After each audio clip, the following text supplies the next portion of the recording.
Chers élèves, bonjour. Au niveau de la 11e séance, on va traiter les manipulations génétiques qui sont derrière ce qu'on appelle les OGM, les organismes génétiquement modifiés.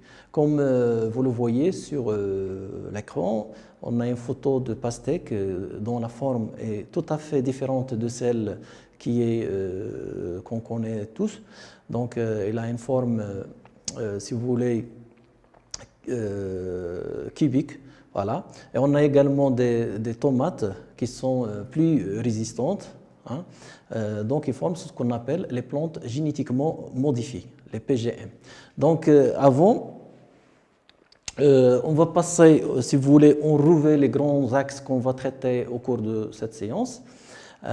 Tout d'abord, on va commencer par un petit rappel des acquis qui nous sera utile pour bien sûr comprendre la suite des séquences.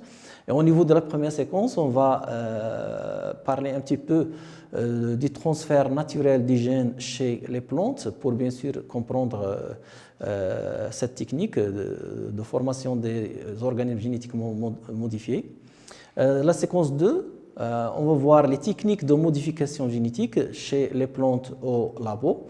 Et au niveau de la séquence numéro 3, bien sûr, on va discuter un petit peu les problématiques posées par les modifications génétiques des plantes, hein. On va parler un petit peu des intérêts et les intérêts et bien sûr les problèmes posés par les OGM. Donc, au niveau des rappels, donc on va rappeler un petit peu certaines notions. Au niveau des cellules, comme vous le voyez, la cellule, c'est l'unité de base de tout être vivant. Donc, il est formé par une membrane cytoplasmique, cytoplasme ou noyau. Au niveau du noyau, on trouve des chromosomes, comme vous le voyez, ce sont des filaments nucléaires qui se trouvent au niveau du noyau. Là, on a des chromosomes qui sont dupliqués. Et au sein de ces chromosomes, donc ces chromosomes sont formés par des filaments, comme vous le voyez, des filaments très fins. Donc, le chromosome que vous voyez dans la photo 2, c'est un empilement, si vous voulez, ou bien un filament qui est spiralé. Donc, on le voit ici étendu. Il est formé par des molécules d'ADN. Donc, un chromosome, il est formé par des molécules d'ADN qui forment ce qu'on appelle l'information, ou bien qui constitue l'information génétique. Chaque ADN, il est composé de plusieurs séquences qu'on appelle gènes. Donc, le gène, c'est si vous voulez, c'est l'unité des chromosomes ou bien de l'ADN. Donc l'ADN est formé par des unités successives qu'on appelle gènes qui sont responsables des caractères héréditaires. Donc chaque caractère héréditaire il est gouverné par un gène ou bien un ensemble de gènes selon les cas. Donc ces notions sont très importantes pour comprendre les modifications génétiques. Donc on va maintenant commencer par des observations. Donc, on a des photos. Dans la première photo, document 1, on a à gauche une banane qui est normale. Et vous voyez au niveau l'altération, si vous voulez, de la paroi du banane. Et au niveau de la photo, ou bien au niveau de la région droite, vous voyez une banane qui est génétiquement modifiée. On voit qu'elle n'est pas altérée, donc la paroi n'est pas altérée, elle reste intacte pendant un certain temps. Au niveau de la deuxième photo, on a deux types de plantes de maïs. Donc on a une plante de maïs normale. Vous voyez, les feuilles sont altérées, sont courbes. Par contre, au niveau de la plante à droite, on a un maïs PGM, c'est-à-dire une plante génétiquement modifiée. On voit que la plante elle est bien résistante, elle est en bon état, à la différence du maïs normal. Dans la photo de droite, vous voyez bien sûr deux épis de maïs. À gauche, l'épi de maïs normal, et on voit qu'il est altéré à cause parce qu'il est ravagé par les chenilles de l'apirale, donc c'est un insecte. Donc les chenilles ravagent les épis et bien sûr ils causent des destructions au niveau des récoltes. Par contre à droite vous voyez voilà un épi de maïs qui qui est intact, qui est résistant bien sûr à la larve de pyrale. Donc c'est un maïs qui est génétiquement modifié. Et donc comme ça, on voit que les PGM, c'est-à-dire les plantes génétiquement modifiées, ce sont des plantes qui ont acquis des caractères héréditaires, hein, comme on va le voir, qui leur permettent de résister soit aux insectes ou bien de résister pendant une longue durée. Donc les transformations génétiques des plantes se fait, bien sûr, comme on va le voir en détail, se fait par l'intégration dans leurs chromosomes de gènes étrangers qui leur permettent d'acquérir de nouveaux caractères. Donc les nouvelles saveurs, la résistance contre les parasites comme on le vient chez le maïs, l'amélioration de la conservation comme on vient de le voir chez le bananier. Les plantes obtenues sont dites OGM, organismes génétiquement modifiés. Et si on veut spécifier, on parle de PGM, c'est-à-dire de plantes génétiquement modifiées, puisqu'on va traiter dans cette séance les plantes génétiquement modifiées. Donc, on va se poser les questions suivantes. Comment se fait la transformation génétique naturelle des plantes? Quelles sont les techniques adoptées au laboratoire pour produire des plantes génétiquement modifiées? Et quels avantages et risques présentent les plantes transgéniques, c'est-à-dire les plantes génétiquement modifiées? Donc, on va entamer la première séance dans laquelle on va étudier le transfert naturel des gènes chez les plantes. Donc, la première fois, bien sûr, l'étude des OGM, elle s'est basée sur le transfert naturel des gènes chez les plantes, et dans ce cas, on va, ou bien dans cet axe, on va identifier la maladie qu'on appelle la gale décollée et le facteur qui en est responsable chez certains arbres fruitiers, et puis on va décrire comment la plante elle est infectée par cette maladie, et on va déduire les caractéristiques d'une infection naturelle d'une plante par une bactérie. Donc on va commencer par, bien sûr, vous montrer ce que c'est qu'une gale décollée. Comme vous le voyez, c'est une sorte de tumeur dans la base, à la base de la plante, dans la partie qui sépare la racine de la tige. Donc vous voyez la tumeur qu'on appelle gale. Donc l'autre photo, on voit clairement la gale en haut, voilà. Vous pouvez avoir une idée sur la taille de la gale en la comparant avec le bonhomme qui regarde la gale. Voilà. Donc ces tumeurs ou bien ces gales sont d'origine diverse et peuvent être soit d'origine virale ou bactérienne, mais dans ce cas-là, il s'agit d'une origine bactérienne, comme vous le voyez sur la photo. Donc ce sont les bactéries responsables de l'apparition de la gale décollée et qu'on appelle bien sûr Agrobacterium tumefaciens. On désigne par AT, c'est relatif au Agrobacterium tumefaciens. Donc pour comprendre bien sûr comment cette bactérie induit la formation de cette tumeur ou bien de cette gale, il est impératif bien sûr d'étudier la structure de la bactérie, comprendre les composants de cette bactérie. Comme vous le voyez sur le schéma, donc la bactérie est formée par une paroi, et à l'intérieur on trouve un ADN, on l'appelle chromosome, mais en fait c'est un ADN. On parle pas en fait c'est pas un chromosome, mais on parle souvent de chromosome, donc c'est un ADN. Et puis on a un autre ADN qui est circulaire et qu'on appelle plasmide. Donc au sein de la bactérie, on trouve deux types de matériel génétique, un chromosome, voilà, et un plasmide qui est circulaire. Donc l'étude de ces plasmides montre la présence d'une partie de l'ADN qu'on appelle tDNA. C'est la partie responsable de l'apparition des tumeurs chez les plantes, l'apparition de la gale décollée. Bien sûr, il y a d'autres parties, d'autres gènes au niveau du plasmide qui sont responsables de la virulence, c'est-à-dire le transfert de la partie de l'ADN qui est responsable de l'apparition de cette maladie. Donc maintenant, on va aborder les mécanismes de transfert naturel des gènes d'une bactérie aux cellules d'une plante, bien sûr, pour transférer cette technique au labo. Donc on voit ici une plante saine, comme vous le voyez. Donc lorsqu'il y a apparition d'une blessure au niveau de la tige de la plante, et en présence de bactéries de Agrobacterium timifaciens. La plante, elle produit des substances qui attirent cette plante. Et vous voyez nettement les deux éléments génétiques de la bactérie. Il s'agit en l'occurrence des plasmides qui contiennent l'ADN-T et de l'ADN ou bien le chromosome bactérien. Ici, il y a une petite erreur parce que le chromosome bactérien n'est pas circulaire. Celui qui est circulaire, c'est le plasmide, c'est uniquement le plasmide. Oui. Donc, en présence, bien sûr, d'une cellule végétale, vous voyez que la bactérie, l'Agrobacterium, va incorporer l'ADN, comme on va le montrer en détail dans le schéma d'en bas. Voilà. Vous voyez la cellule végétale en vert, elle est schématisée en vert, et la bactérie, elle est schématisée en jaune. Vous voyez qu'une partie, un morceau de l'ADN du plasmide va être incorporé dans la cellule végétale et va fusionner avec l'ADN de la cellule végétale, voilà, comme vous le voyez sur le schéma.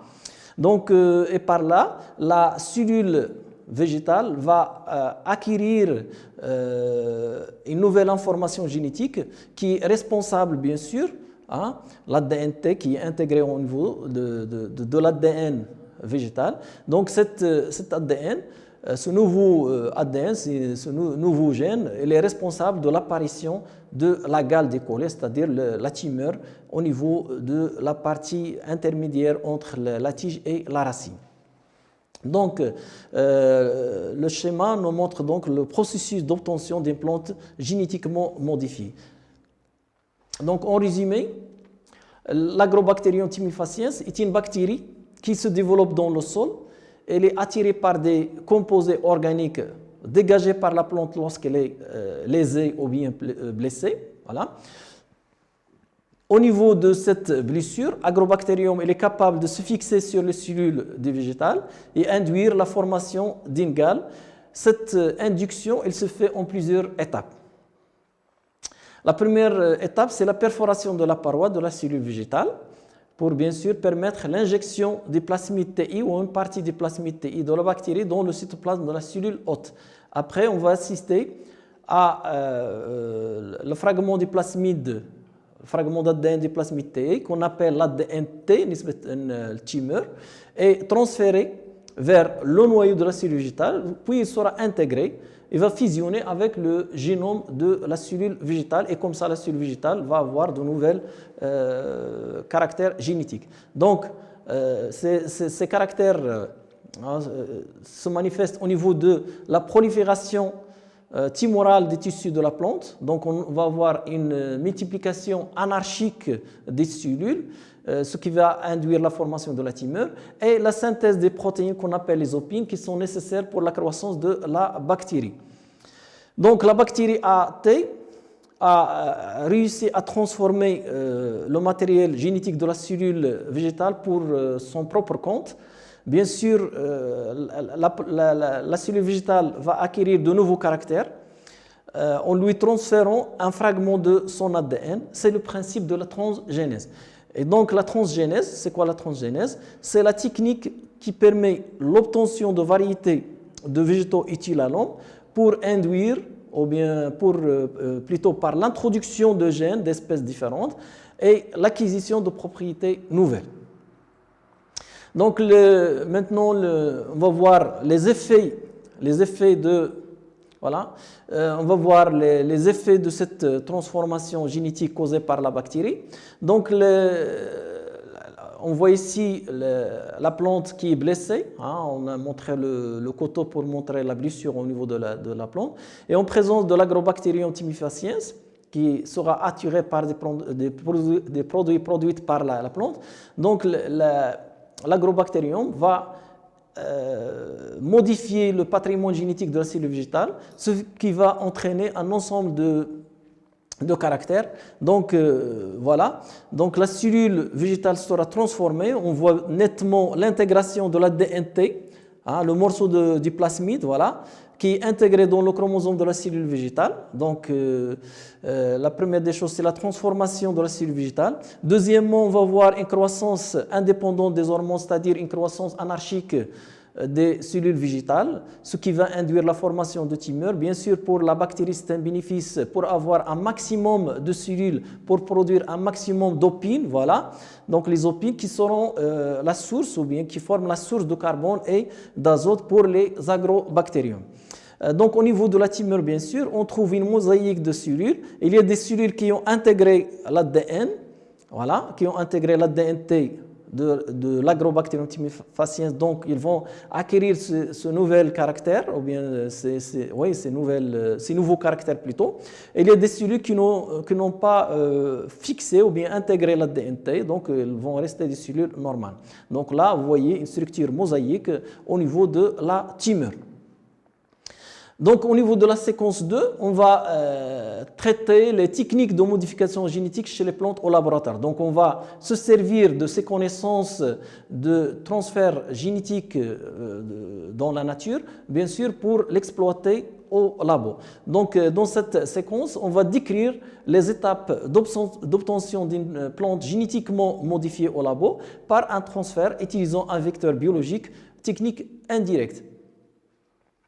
Donc, vous voyez au niveau des schémas, on a une bactérie avec un plasmide qui joue le rôle de vecteur. Donc, le plasmide il joue le rôle de vecteur.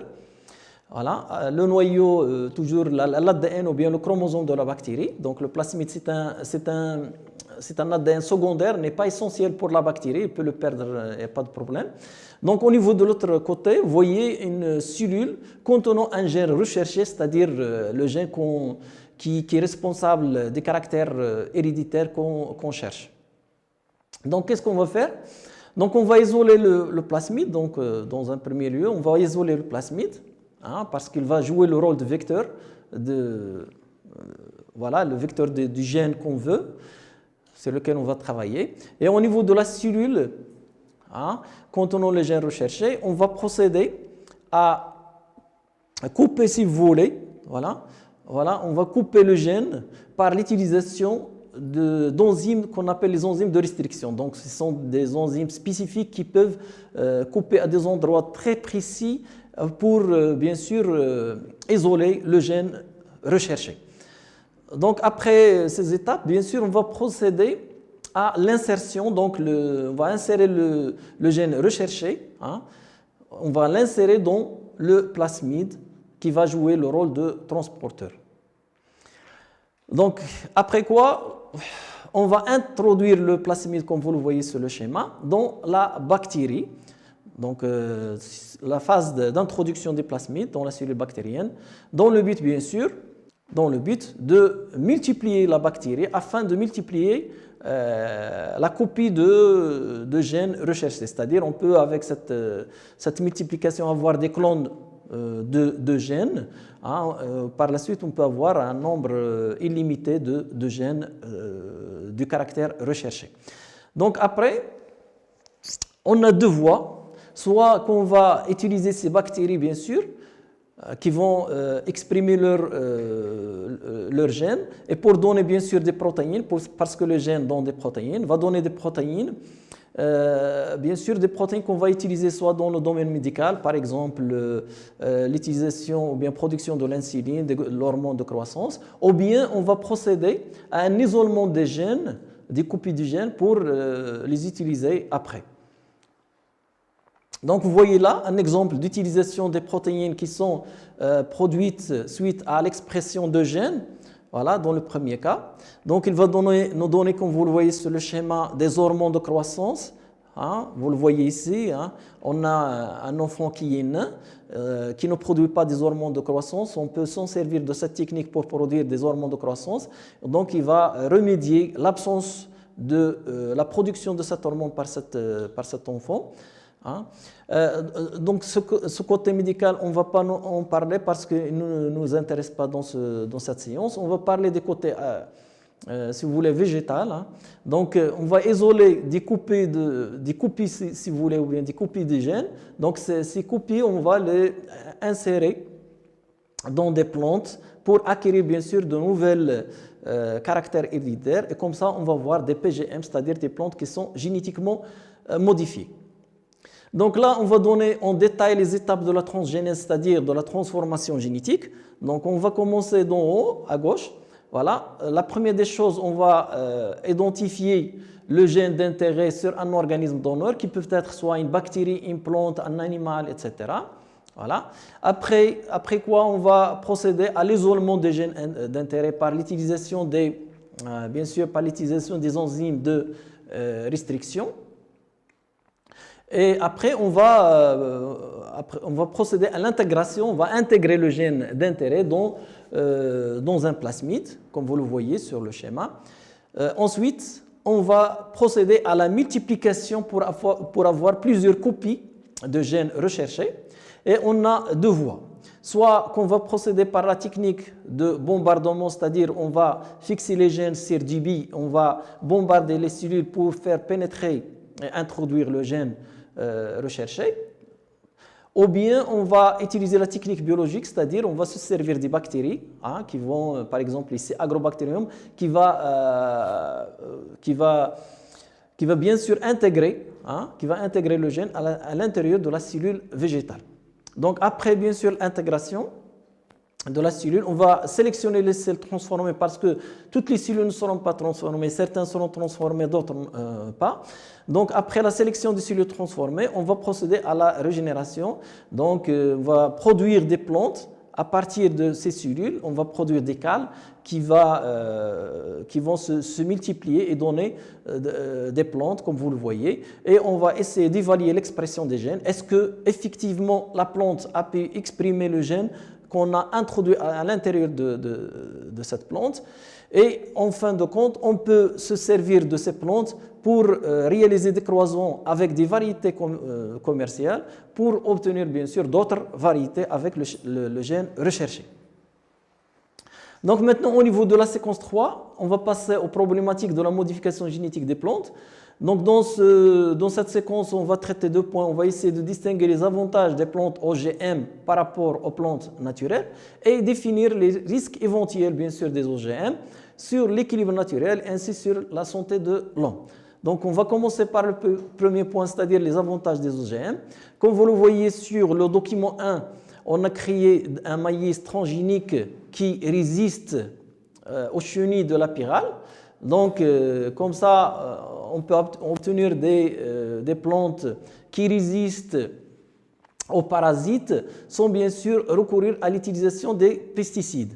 Dans le deuxième document, vous voyez deux tomates, une tomate qui est saine et une tomate qui est pourrie, après bien sûr 5 semaines. Donc vous voyez que les OGM peuvent acquérir des gènes qui leur permettent donc la résistance, bien sûr au stockage et peuvent être stockés pendant plusieurs semaines. Le document 3, on a deux types de riz, donc un riz qui est génétiquement normal et un riz doré qui est génétiquement modifié. Donc le riz qui est blanc, donc lui manque la vitamine A. Donc on a injecté dans le riz doré, si vous voulez, un gène qui est responsable de la production de la bêta-carotène, qui est responsable de la production de la vitamine A. Et par la suite, on va avoir un riz qui produit un précurseur de la vitamine A, il s'agit en l'occurrence de la bêta-carotène. Donc après avoir étudié les avantages des PGM, c'est-à-dire les plantes génétiquement modifiées. Donc, ces avantages sont l'enrichissement du patrimoine végétal, comme on l'a vu tout à l'heure, et la protection des sols contre l'érosion, la résistance des plantes aux insectes ravageurs et aux mauvaises herbes, et l'amélioration de la qualité des nutriments et le contrôle de la maturation des fruits, comme le cas des tomates et le cas du riz. Maintenant, on va entamer les risques des OGM. Donc, les OGM peuvent avoir des risques soit sur la santé ou bien sur l'environnement. Au niveau de la santé, il y a le risque de toxicité des protéines surproduites par les OGM. Il y a également le risque de toxicité qui est dû à la surproduction de substances toxiques naturellement présentes dans la plante. Et il y a le risque de production de substances qui sont allergènes, c'est-à-dire qui produisent de l'allergie chez le consommateur. Maintenant, les risques des OGM au niveau de l'environnement, bien sûr l'environnement. On a une toxicité sur l'environnement, pour l'environnement, c'est-à-dire le sol, l'eau, faune et la flore. Possibilité de dissémination, risque de croisement avec les plantes de la même espèce, c'est-à-dire qu'on ne peut pas contrôler les plantes génétiquement modifiées, donc on peut avoir le risque de dissémination. Après, on a le risque de croisement avec des plantes sauvages. Et avec ceci, on a fini la séance numéro 11, dans l'espoir de vous revoir dans la séance 12, Inch'Allah. Wassalamu alaikum.